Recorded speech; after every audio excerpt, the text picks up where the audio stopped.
السلام علیکم ورحمۃ اللہ وبرکاتہ نحمدہ ونصلی علی رسولہ الکریم واما بعد فاعوذ باللہ من الشیطان الرجیم بسم اللہ الرحمن الرحیم۔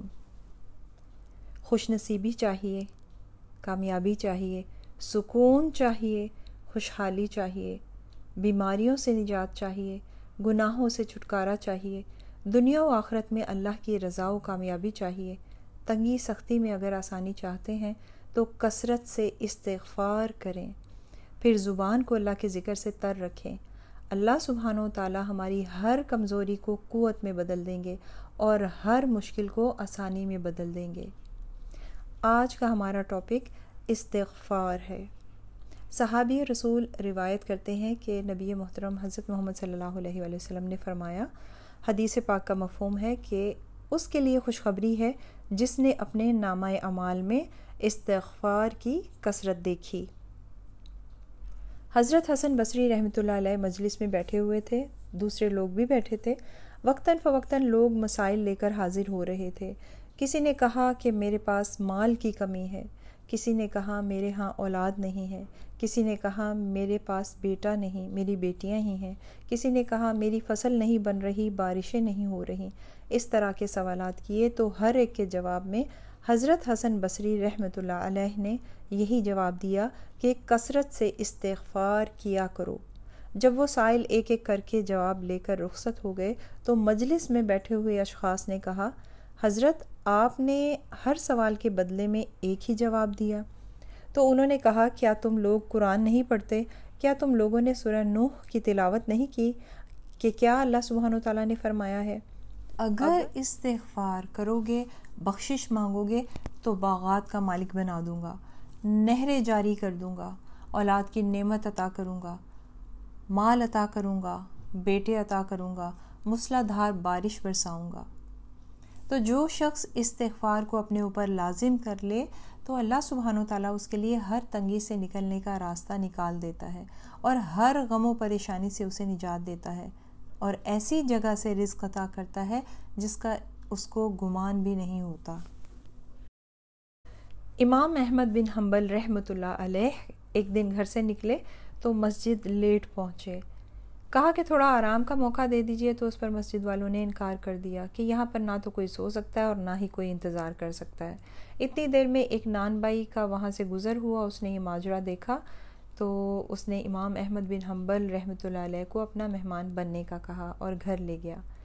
نان بائی نے ان کو چارپائی پر آرام کرنے کا کہہ کر آٹا نکالا اور گوندنے لگا، ساتھ ساتھ یہ کہتا جا رہا تھا، استغفر اللہ استغفر اللہ۔ امام احمد بن حنبل رحمۃ اللہ علیہ نے یہ معاملہ دیکھا تو کہا، کیا تمہیں اس استغفار نے کوئی فائدہ بھی دیا؟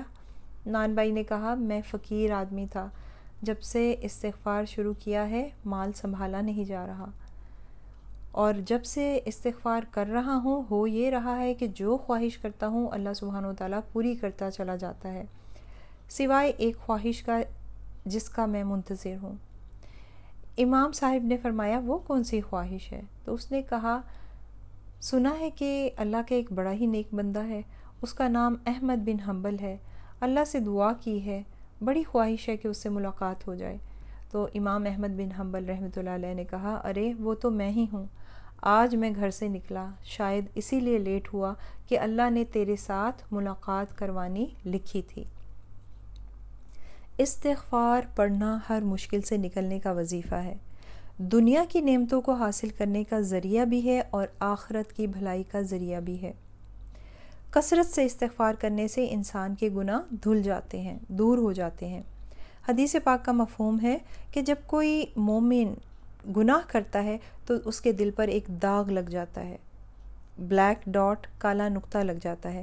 اگر وہ استغفار کرے تو وہ دور ہو جاتا ہے، اگر وہ استغفار نہ کرے اور گناہ پر گناہ کرتا چلا جائے تو یہ سیاہ دھبے، یہ سیاہ داغ بڑھتے ہی چلے جاتے ہیں، یہاں تک کہ پورا دل سیاہ پڑ جاتا ہے۔ یہی وہ زنگ ہے جس کا اللہ سبحانہ وتعالیٰ نے اپنی کتاب قرآن پاک میں ذکر کیا ہے سورہ مطففین میں، کلا بل ران علی قلوبہم ما کانوا یکسبون، کہ ان کے اعمال کی وجہ سے ان کے دل زنگ آلود ہو جاتے ہیں۔ یہ استغفار جو ہے یہ ان گناہوں کو، کالے دھبوں کو دھو دیتا ہے۔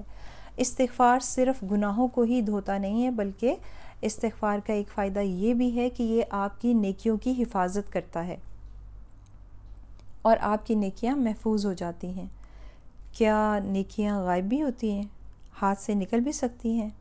جی ہاں، اگر ہم نے کسی پر احسان کیا اور پھر ہم نے احسان جتلا دیا، نیکی ضائع، نو اجر اس نیکی کا، پھر ہم نیکی کرتے ہیں اور کسی کی غیبت کر دی تو وہ نیکی اس شخص کو مل جائے گی جس کی غیبت ہم نے کی، سو نیکی ختم ہو گئی۔ کسی کو گالی دی تو بھی نیکی گوا دی۔ اپنی نیکیاں ہم ایسے تھیلے میں ڈالتے چلے جاتے ہیں جس کو ہمارے برے اعمال نیچے سے پھاڑ ڈالتے ہیں۔ اپنی دانش میں ہم نیکیاں کر کے آخرت کے لیے ذخیرہ کر رہے ہوتے ہیں، یہ جانے بغیر کہ وہ تو نیچے سے نکلتی چلی جا رہے ہیں۔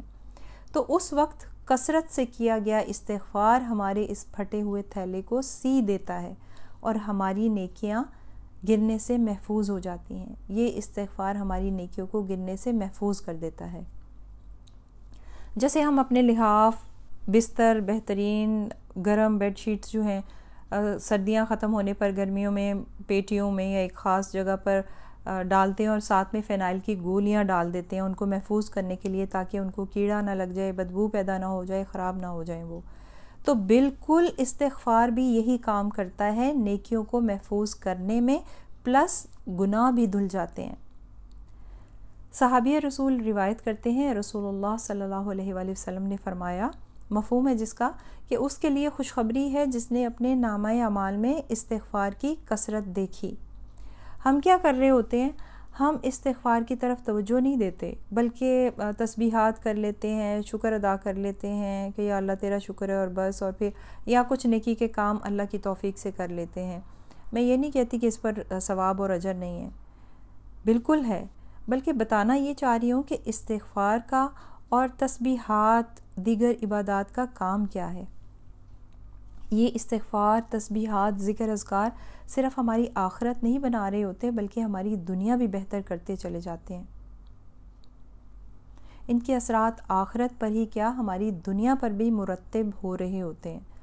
اکثر لوگوں کو میں نے اس معاملے میں کنفیوز دیکھا ہے کہ وہ کہتے ہیں کہ میں کون سی عبادت کروں، استغفار کروں، درود پاک پڑھوں، وظیفہ کروں، لا الہ الا اللہ کی تسبیح کروں، الحمدللہ کی تسبیح کروں، اللہ اکبر کہوں یا سبحان اللہ کہوں، کیونکہ اجر و ثواب میں ہر تسبیح جو ہے، ہر ذکر ایک سے بڑھ کر ایک ہے۔ تو چلیے اس کنفیوژن کو بھی آج دور کرتے ہیں، مثال سے سمجھتے ہیں۔ ہم نے جیسے 2-3 دن سے ایک لباس پہنا ہوا ہے، اس پر کافی دھبے لگے ہیں، گندا ترین ہو گیا ہے۔ اب اس لباس کو پہلے دھونے کی ضرورت ہے یا خوشبو عطر لگانے کی ضرورت ہے؟